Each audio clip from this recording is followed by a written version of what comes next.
Good evening. My name is Chief Inspector Locke, and I'm here to ask for your help in solving a murder.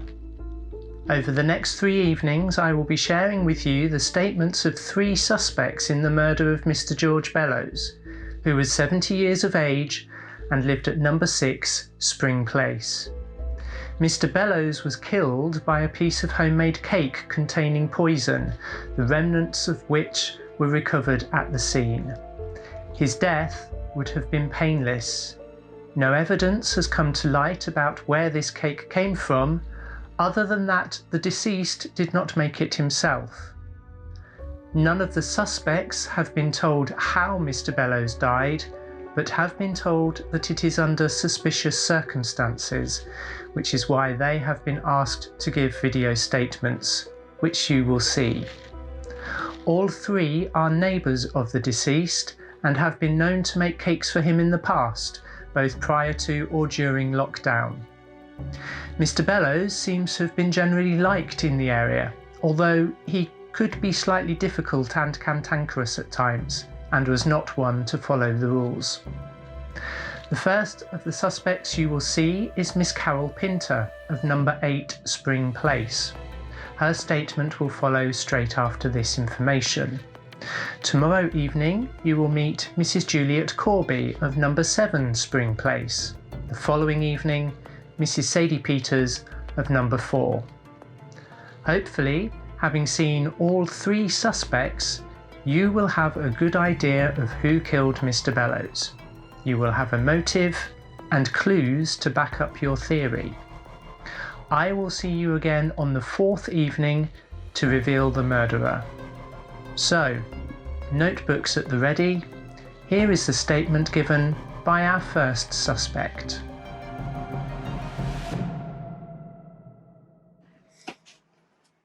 Hello, my name's Carol Pinter. I live at number 8 Spring Place. I'm Mr. Bellows' next door neighbour. I've lived here for about 5 years, I guess. Yeah, about 5 years. I love it here. I'd be absolutely devastated if I ever had to leave. It is a bit of a shock, all of this, though. I live on my own, so it makes you a bit nervous anyway. Bad enough with lockdown and all that going on, without suspicious deaths as well. But I didn't see a thing. Well, nothing out of the ordinary anyway. I'm working from home at the moment, but that's in the dining room overlooking the back garden. I can't see next door from there because of the fence. It's a big fence, high. Next door put it up a couple of years ago. Mr. Bellows, that is. He could be a bit funny about things when he wanted to be. I mean, I did go out the front a couple of times. I go running first thing, and at lunchtime, and in the evening, or cycling sometimes. I like to keep fit, and with no socialising going on, you've got to keep yourself moving a bit, don't you? I felt a bit sorry for him when lockdown first started. Being on his own and getting on a bit. He's really fit, though. Other than being dead. He gardens all the time. I'm no gardener. Just can't be bothered. He's very keen. Lovely garden. I can only see the front now, though. I did drop some cakes off on his front doorstep a couple of times.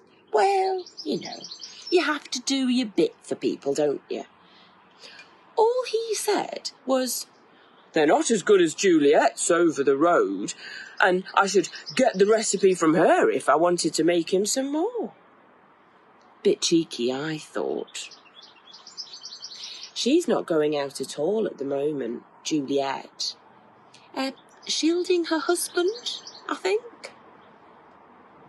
I got him a bit of shopping as well, but to be honest, he went out himself all the time, and I thought he was taking the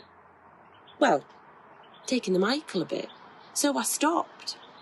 I mean, he was out every morning, first thing, to go to Spa, to get his fags and his paper. I often saw him on his way out as I came back from me run. I saw him that day, come to think about it, doing something on his front doorstep.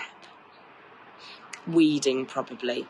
He was always blooming weeding. Absolutely obsessed. Always going on about my weeds blowing into his garden.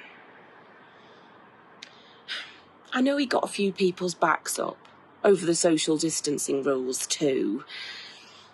He'd only do what he thought, which isn't very fair on other people, really, is it?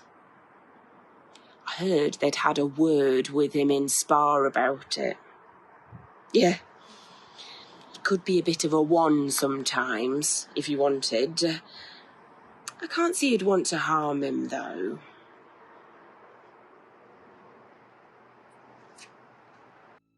So, we have now heard the statement of Carol Pinter. Were you making notes? I was. I look forward to seeing you again tomorrow evening for the video statement of Mrs. Juliet Corby. We ask that if you watch and enjoy this experience, that you please follow the charity page linked to this and give what you can.